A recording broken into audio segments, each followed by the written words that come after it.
Assalamualaikum warahmatullahi wabarakatuh. Eh, Ketemu lagi dengan saya, Asep Anjelusmana di channel Aspal Edu. Pada kesempatan kali ini, kita akan berbincang, atau saya akan sedikit mengulas tentang eh, sekolah penggerak dihubungkan dengan program-program sebelumnya yang pernah dilakukan oleh pemerintah gitu. Pemerintah sebelumnya, di era-era sebelumnya, sebenarnya melakukan program yang mungkin mirip tujuannya sama, yaitu meningkatkan pendidikan Indonesia dengan sekolah penggerak ya. Contohnya itu namanya sekolah binaan khusus, sekolah inti, sekolah imbas, sekolah standar nasional, sekolah rujukan atau sekolah model, dan bahkan dulu ada yang namanya sekolah rintisan berstandar internasional.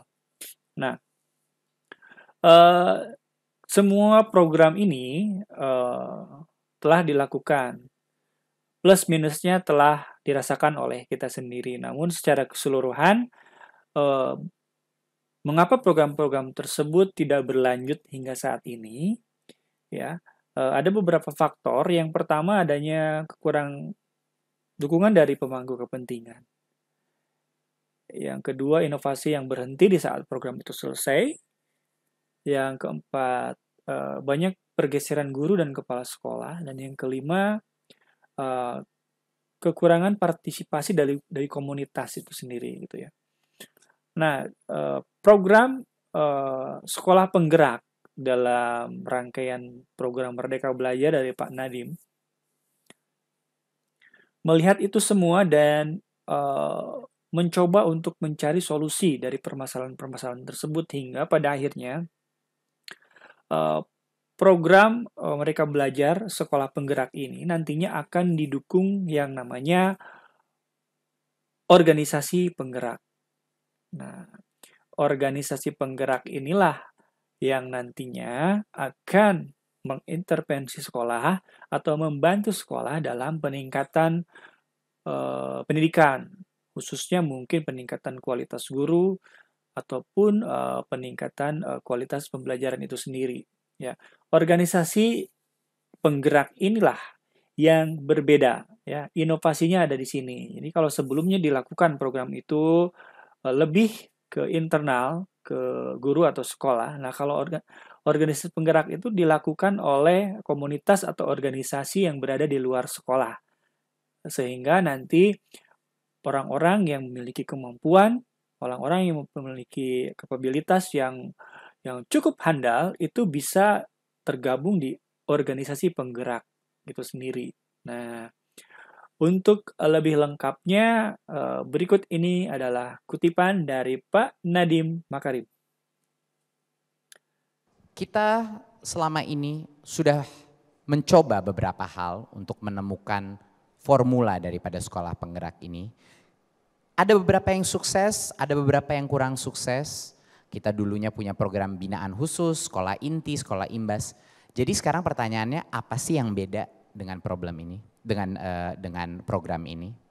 Beberapa hal, permasalahan yang kita ketemui dari berbagai macam pengalaman di masa lalu adalah kurangnya dukungan dari pemangku kepentingan. Biasanya program-program seperti ini didorong oleh pemerintah.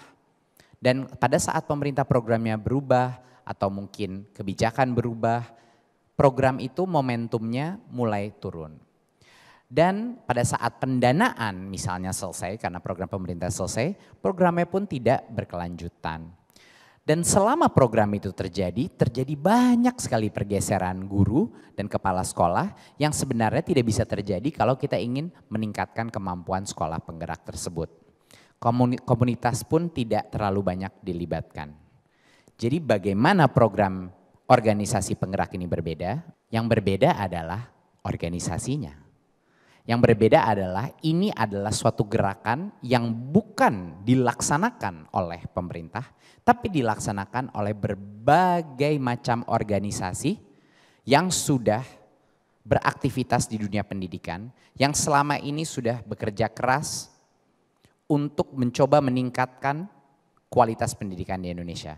Bahkan banyak dari mereka yang tidak pernah meminta bantuan dari pemerintah pun. Tapi sekarang kita akan mendukung mereka. Selama berpuluh-puluh tahun pemerintah mencoba melakukannya sendiri. Tapi kali ini kita akan mencoba hal yang berbeda.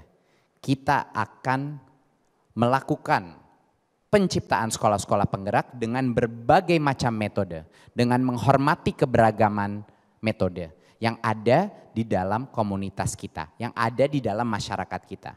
Jadi inilah saatnya untuk organisasi-organisasi penggerak untuk bangun dan membantu bukan hanya pemerintah tapi membantu Indonesia. Organisasi penggerak inilah yang akan berada walaupun nanti misalnya ganti menteri, ganti kebijakan, organisasi penggerak ini akan terus bergerak. Ini adalah jawaban kami untuk banyaknya kritik bahwa kalau program berhenti bagaimana? Inilah pentingnya punya civil society. Inilah pentingnya punya organisasi penggerak. Mereka akan kita bantu dengan pendanaan, dengan seleksi yang transparan dan fair untuk mentransformasi suatu sekolah menjadi sekolah penggerak. Kedepannya mereka bisa mendapatkan dana juga dari berbagai macam instansi, bukan hanya pemerintahan. Jadi dari sisi sustainability daripada pendanaan pun ini akan jauh lebih efektif dan akan terus berjalan walaupun ganti menteri, walaupun ganti kebijakan. Nah, begitu mungkin sahabat rumah belajar, para pengunjung Aspal Edu. Jadi kita nantikan saja program yang sangat bagus ini, apakah bisa untuk menaikkan kualitas pendidikan di Indonesia saat ini. Ya. Akhir kata, mohon maaf atas segala kata-kata yang kurang berkenan. Jangan lupa untuk melakukan subscribe dan like di Aspal Edu ini, karena like dan subscribe adalah gratis. Sampai jumpa di video selanjutnya, dan wassalamualaikum warahmatullahi wabarakatuh.